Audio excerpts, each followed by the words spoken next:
Everyone, এখানে বাঙ্গি গাছ বেড়ে উঠছে, খুব বাঙ্গিতে ফুল ধরেছে। এই কৃষক সাথী ফসল হিসেবে এখানে বাঙ্গির আবাদ করেছে। বাঙ্গি এখনো ধরেনি, গাছে সবেমাত্র ফুল এসেছে।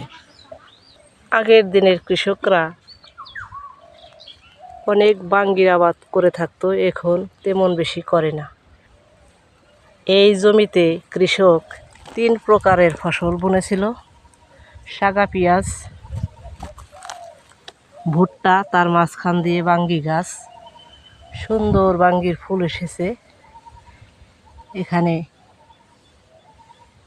বাঙ্গিও ধরেছে, ছোট ছোট বাঙ্গি। এই গাছটিতে 3টি বাঙ্গি ধরেছে এবং অনেক ফুল এসেছে। এভাবে অন্যান্য গাছে ফুল এসেছে শুধু, কিন্তু বাঙ্গি ধরেনি।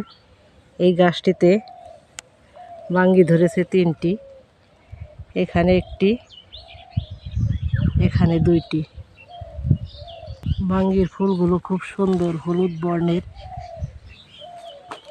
এখানে গাছকে পোকার হাত থেকে রক্ষার জন্য কৃষক গাছের ছাই দিয়েছে, এতে পোকামাকড়ের আক্রমণ হতে রক্ষা পাবে। যেহেতু সাথী ফসল হিসেবে কৃষক এখানে বাঙ্গির আবাদ করেছে, তাই অনেকটা দূরে দূরেই এই গাছ রোপণ করেছে।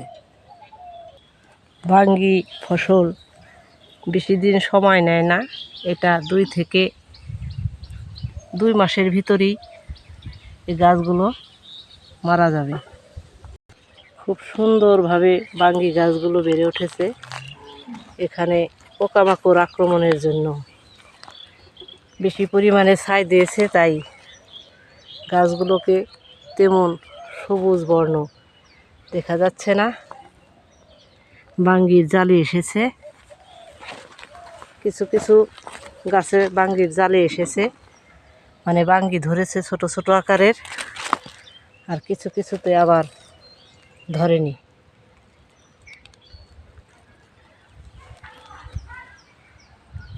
ধন্যবাদ সকলকে।